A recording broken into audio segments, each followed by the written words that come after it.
Hello students, मैं संदीप खरे स्वागत करता हूं आज के बहुत ही शानदार वीडियो लेक्चर में। तो कॉपी पेन लेकर बैठ जाओ और इधर उधर देखना कर दो बंद, क्योंकि आज हम प्रश्न क्रमांक 3 जो है प्रश्नावली 3.1 का इसको बहुत अच्छे से सीखने वाले हैं और रिलेट करेंगे इसके पहले वाले क्वेश्चन से। मतलब जो प्रश्न क्रमांक 2 है मैं आपको दिखा देता हूँ। ये देखिए, ये है प्रश्न क्रमांक 2। अब देखो, दोनों में आप अंतर समझ जाओगे तो एग्जाम में कंफ्यूजन नहीं होगी। देखो, सवाल क्योंकि सेम है, इसमें भी हमें A1/A2 निकालना था, B1/B2 और C1/C2। तो हमने तीनों प्रश्नों को हल कर लिया है। जो बच्चे नए हैं तो वो प्लेलिस्ट में जाके देख सकते हो, ठीक है। तो इन तीनों को हमने हल किया था। हमने इनका A1/A2 निकाला था, B1/B2 और C1/C2 निकाला था। लेकिन इस सवाल में और इसमें जो पीछे सवाल दिया गया है इसको देखो, और ये जो सवाल है इसमें क्या अंतर है। थोड़ा सा अंतर है, देखो क्या है। इसमें भी हमें हर सवाल में 2 समीकरण दिए गए हैं, देखो, और इसमें भी हमें हर सवाल में 2 समीकरण दिए गए हैं। लेकिन इसमें जो पूछा गया था वो केवल ये बोला गया था कि इन दोनों समीकरणों से जो रेखाएं बनेंगी ना, वो बतानी थी कि एक बिंदु पर प्रतिच्छेद कर रही हैं, या फिर समांतर है वो दोनों रेखाएं, या फिर वो दोनों रेखाएं समपाती हैं, ठीक है। ये बताना था तो हम बता पाते थे। हमारे पास वो शर्त थी, ये वाली शर्त थी ना। इसमें अगर ये वाली शर्त मिल जाती थी तो हम लिख देते थे रेखाएं प्रतिच्छेद हो रही हैं। अगर ये वाली मिलती थी तो हम लिख देते थे रेखाएं समांतर हैं, और अगर ये वाली होती थी तो रेखाएं समपाती हैं। अब इसी चीज में क्वेश्चन को आगे बढ़ाया गया है और ये वाला क्वेश्चन इन्होंने बनाया है। अब इसमें भी हमें A1/A2, B1/B2 और C1/C2 निकालना है। तो आप कहोगे कि सर इसमें और उसमें अंतर क्या है। इसमें हमें बताना है कि रेखाएं संगत हैं या असंगत हैं। मतलब है वही बात। देखो, मैंने आपको उस पिछले वीडियो में जब मैंने प्रश्न क्रमांक 2 समझाया था, हालांकि इसके बारे में बहुत अच्छे से सिखाया है कि जब रेखाएं प्रतिच्छेद करती हैं तब भी कैसा होता है, दोनों समीकरण संगत होते हैं। जब रेखाएं कैसी होती हैं, प्रतिच्छेद करती हैं। मतलब अगर हमें ये वाली शर्त मिल जाएगी कि A1/A2 बराबर नहीं है B1/B2 के, तो हम ये नहीं लिख के अब ये लिख देंगे कि संगत है रेखाएं। संगत होने का मतलब रेखाएं प्रतिच्छेद तो हो रही हैं, लेकिन अगर एक भी बिंदु पर 2 रेखाएं टच हो रही हैं तो हम संगत कह सकते हैं। जैसे ये वाली शर्त देखो, ये देखो, ये ग्राफ है। इसमें देखो, एक रेखा इधर से निकल गई और एक रेखा इधर से निकल गई। दोनों कहां टच हो रही हैं? इस पॉइंट पे टच हो रही हैं ना। तो संगत तो है, क्योंकि एक पॉइंट पे भी अगर टच होती हैं तो हम कहते हैं कि एक रेखा ने दूसरी रेखा से दोस्ती कर ली। दोस्ती कर ली मतलब संगत कर ली, तो वो संगत होंगी। तो ये वाली सिचुएशन जब आएगी, कब मानेंगे? जब ये वाली शर्त फुलफिल हो जाएगी कि A1/A2 बराबर नहीं होगा B1/B2 के। तब हम मान के चलेंगे कि प्रतिच्छेदी रेखाएं हैं। तो ये तो हमसे प्रश्न क्रमांक 2 में पूछा गया था कि रेखाएं बताओ कि प्रतिच्छेदी हैं कि समपाती हैं कि समांतर है। अब जो अपना प्रश्न क्रमांक 3 है, इसमें ये नहीं पूछा गया है तुमसे कि बताओ रेखाएं प्रतिच्छेदी हैं कि समपाती है कि समांतर से। इसमें हमसे ये पूछा गया है कि ये बताओ कि ये संगत है कि असंगत है। 2 ही चीजें पूछी हैं। तो बहुत सिंपल है। जब ये वाली सिचुएशन तुम्हें आए कि A1/A2 निकालोगे, तुम B1/B2 निकालोगे, और रेखाएं अगर आपस में एक ही पॉइंट पर अगर टच हो गई तो रेखाएं प्रतिच्छेदी हैं, लेकिन ये नहीं लिखना है। जब टच हो गई हैं तो संगत है। अब दूसरी सिचुएशन या तो ये आ सकती है, देखो मैं बता देता हूं, या तो ये आ सकती है कि एक रेखा के ऊपर से ही दूसरी रेखा है। तो यहां पे 2 रेखाएं हैं, भले ही आपको एक दिख रही है, लेकिन है कितनी? 2 रेखाएं। दोनों समीकरणों की 2 रेखाएं हैं, लेकिन फर्क ये है कि एक के जस्ट ऊपर से दूसरी रेखा है, तो दोनों का पथ सेम है तो एक दिख रही है। तो इसमें भी बताओ संगत होगा कि संगत? तो तुम कहोगे कि सर इसमें तो हर पॉइंट पे टच कर रही है एक रेखा दूसरी रेखा को, तो ये तो कैसा होगा? संगत होगा। इसकी तो और गहरी दोस्ती है। तो ये संगत है और ये संगत है। ये संगत होता है और ये संगत होता है। क्योंकि इसमें टच तो कर रही है ना एक पॉइंट पे। तो दोनों केस अगर आपको मिलते हैं, कौन कौन से, a1 बटे a2 बराबर नहीं है b1 बटे b2 के, तो तुम लिख देना कि संगत है। और अगर ये वाला केस मिलता है कि a1 बट ये एक के ऊपर एक रेखा, तो यदि ये केस मिलेगा a1 बटे a2 बराबर है b1 बटे b2 और बराबर है c1 बटे, तो भी कैसा लिखना, संगत, क्योंकि इसमें भी गहरी दोस्ती होती है ना। और अगर आपसे पूछा जाए कि इसमें रेखाएं कैसी होंगी, तो संपाती होंगी। और तीसरा केस देखो, ये है असंगत। तुम सोच रहे होगे कि सर असंगत कौन होगा ना, ये है असंगत। इसमें दोनों रेखाएं कभी भी एक दूसरे से दोस्ती नहीं कर पाएंगी, कभी भी एक दूसरे को टच नहीं कर पाएंगी। तो ये क्या है बताओ, ये असंगत है। और इसके लिए पता कैसे चलेगा, जब तुम्हारा a1 बटे a2 बराबर तो हो जाए b1 बटे b2 के, लेकिन बराबर ना हो c1 बटे c2 के, तो तुम कहोगे कि सर ये असंगत है। बस इतना सिंपल है। अब आते हैं अपने सवाल पे वापस, इन सबको उठा लेते हैं और सवाल पे वापस आते हैं। इसमें टोटल हमें 5 समीकरण दिए गए हैं। बहुत ही सरल लगेगा, बहुत ध्यान से समझना और कॉपी पेन में नोट करते जाना। देखो, इसका जो पहला क्वेश्चन है, इसको यहां पे मैं अलग से लिख लेता हूं। तो देखो, ये हमने पहला जो समीकरण था ना, ये रेड कलर से यहां पे लिख लिया है। अब इसको बोर्ड एग्जाम में करना कैसे है, एक एक पॉइंट अच्छे से समझते जाना। देखो, और अगर वीडियो की क्वालिटी बढ़ा के देखोगे तो अच्छा एक्सपीरियंस रहेगा। लगभग 360 से 480 पिक्सल पे आप सेटिंग करके वीडियो देखिएगा, बहुत इंजॉय करोगे। ठीक है, अब देखो आगे। सबसे पहले आपको ये 2 समीकरण दिए गए हैं, तो आपको लिखना है दिए गए रैखिक समीकरण। तो इस तरीके से भाषा आपको लिखनी है, दिए गए रैखिक समीकरण। ऊपर खिसका लेते हैं थोड़ा सा। अब देखो, अब दोनों रैखिक समीकरणों को लिखेंगे। तो पहला लिख लेते हैं 3x धन 2y बराबर 5, ये है अपना समीकरण 1। और दूसरा है 2x माइनस 3y बराबर 7, ये अपना दूसरा समीकरण है। लेकिन सबसे बड़ी मिस्टेक मैं यहाँ पे कर रहा हूं, जो तुम सोच नहीं पा रहे होगे, मैंने जानबूझ के ये किया है थोड़ा सा। क्या मिस्टेक कर रहा हूं, मैंने इनको समीकरण 1 और समीकरण 2 बना दिया जब a1 बटे a2 मुझसे पूछा गया है, और मैंने समीकरण 1 व 2 बना दिया। अब आप सोच रहे होंगे कि सर ये गलती क्या हो गई है, हमें तो अभी भी समझ में नहीं आया। देखो, क्या ये समीकरण अपने मानक रूप में है, जरा सोचो। यही चीज मैंने आपको प्रश्न क्रमांक 2 में समझाई थी, यहीं पे बच्चे गलती करते हैं। क्या ये दोनों समीकरण अपने मानक रूप में हैं? तुम कहोगे सर नहीं, क्योंकि इनके बराबर में 0 नहीं है। और जब तक बराबर में 0 नहीं आए तब तक तुम 1 और 2 समीकरण नहीं बनाओगे।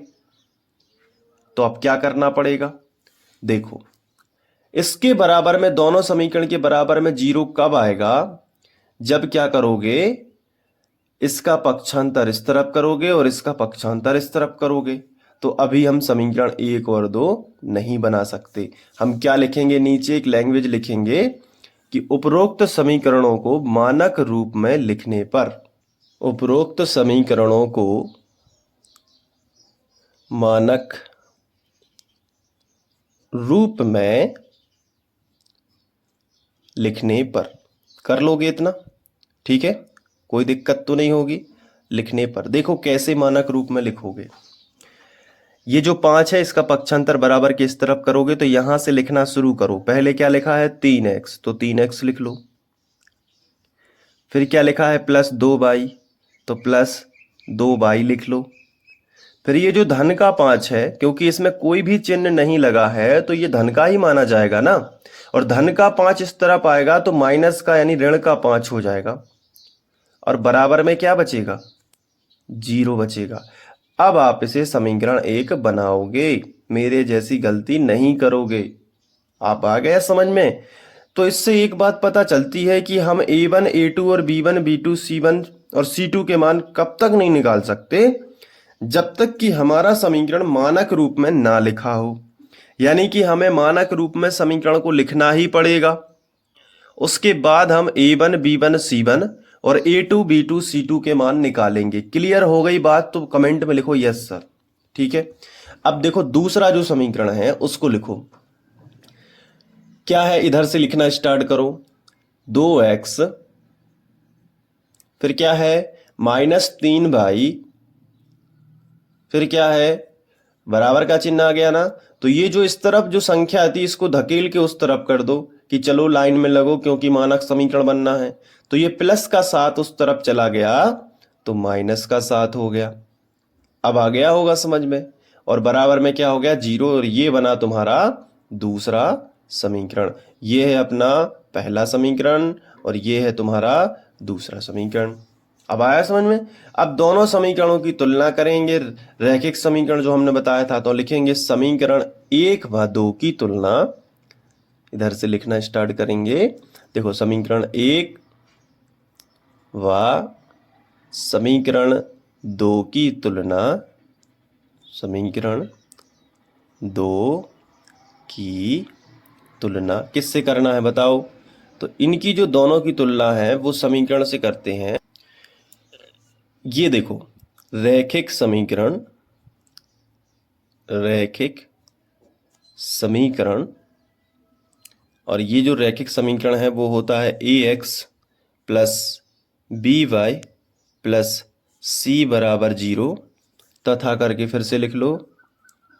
फिर बाद में 1 और 2 लगाते हैं, आपको मैंने ट्रिक बताई हुई है, फिर से यही लिख लो। ax plus b y plus c बराबर 0 से करने पर, तो से करने पर अब क्या करना है। देखो यहाँ पे x और y छोड़ देना है, बाकी सब में 1 लगा देना है। तो a1 b1 और c1 यहाँ भी कर दो। अब 1 हो गया, अब 2 कर दो। तो a2 b2 और c2। देखो कुछ भी याद करने की जरूरत नहीं पड़ी ना। नहीं तो बच्चे समीकरण याद करने लगते हैं कि a1 x धन b1 y धन c1 बराबर 0 और a2 x धन b2 y धन c2 बराबर 0। तो याद करने में उतना टाइम वेस्ट मत करो, बस इतना लिख लो। अब इन दोनों समीकरणों में हमें a1 b1 c1 साफ साफ दिखते हैं। प्रश्न क्रमांक 2 में मैंने क्लियरली आपको बताया था। तो यहां पे इनसे तुलना करने की भी जरूरत नहीं है, बस फॉर्मेलिटी के लिए लिख दिया है। अब देखो कैसे करोगे। x के साथ में पहले समीकरण में सब 1 1 वाले मान हैं। पहले समीकरण में जैसे x के साथ में जो 3 लिखा है ये a1 है, y के साथ में जो लिखा है वो b1 है, और ये जो है पूरा अचर पद ये c1 है, पूरी संख्या जो है वो c1 है। तो लिखो।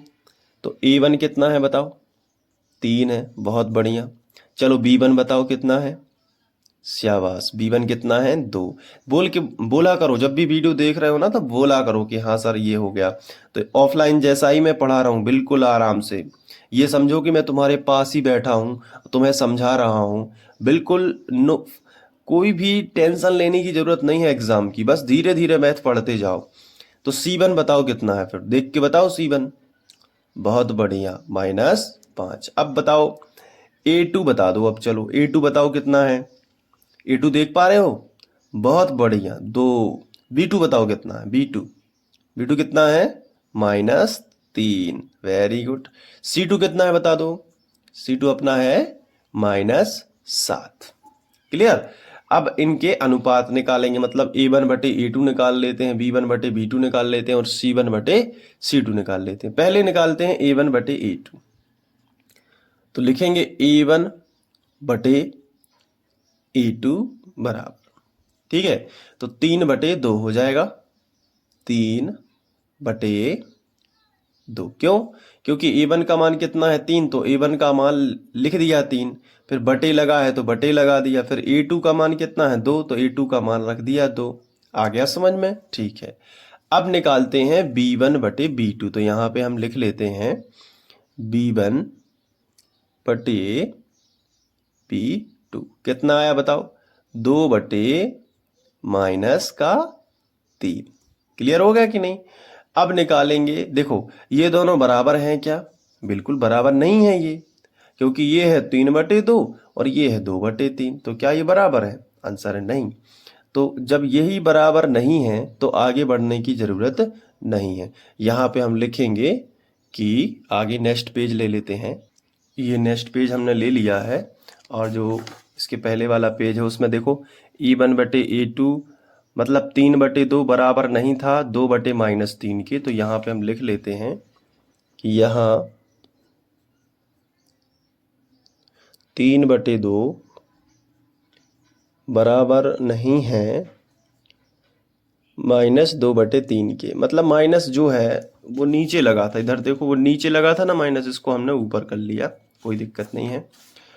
अर्थात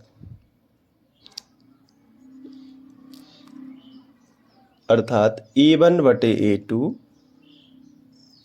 बराबर नहीं है B1/B2 के। तो बताओ रेखाएं कैसी होंगी? प्रतिच्छेदी। आपको अच्छे से पता है कि रेखाएं ऐसी कंडीशन में कैसी होती हैं? प्रतिच्छेदी। देखो जब A1/A2 बराबर ना हो B1/B2 के, तब रेखाएं कैसी हो जाती हैं? प्रतिच्छेदी होती हैं। तब दोनों रेखाएं प्रतिच्छेदी होंगी तो किसी ना किसी पॉइंट पे तो वो संगत करेंगी, यानी कि दोस्ती करेंगी, संगत होंगी। तो भाई बिल्कुल संगत है। तो यहाँ पे एक लैंग्वेज लिखनी होगी। अतः दिए गए समीकरण युग्म, ऐसा लिख लेते हैं यहाँ पे। अतः दिए गए समीकरण युग्म के हल संगत हैं। अब बारी है नोट करने की, बहुत अच्छे से नोट कर लो। इसमें इतनी शर्त से 3 चीजें बता सकते हो। थोड़ा सा अगर मैं गहराई में बताऊं कि इतनी चीज अगर आपको पता चल जाती है तो आप बता सकते हो कि संगत है। इसके अलावा आप एक चीज और बता सकते हो कि दोनों रेखाएं ग्राफ में क्या कर रही हैं? प्रतिच्छेद कर रही हैं, जो कि प्रश्न क्रमांक 2 में हमने अच्छे से समझा था। कि प्रश्न क्रमांक 2 में हम साफ साफ लिख देते थे कि भाई इस तरीके से रेखाएं प्रतिच्छेद कर रही हैं कुछ भी, तो ये दोनों चीजें हैं। अब आपको समझ में थोड़ा थोड़ा आ गया होगा कि अच्छा इसलिए ये शर्त बनाई जाती है कि हमें ग्राफ खींचने की ज़रूरत ना पड़े और हम सीधा A1/A2 बराबर नहीं है B1/B2 से ही बता सकें कि संगत निकाय होगा, अद्वितीय हल होगा, क्योंकि एक ही हल होगा। एक पॉइंट पे टच करेंगे तो एक ही हल होगा ना। तो ये सब चीज़ें हम बता सकते हैं। चलो तो अब शुरू से नोट कर लो। और ये देखो यहाँ से लिख लेना है अपने फेयर रजिस्टर में बढ़िया राइटिंग में, ठीक है। और इस तरीके से लिखते जाओ पूरा, ठीक है। ये देखो वीडियो को पॉज कर करके लिख लेना।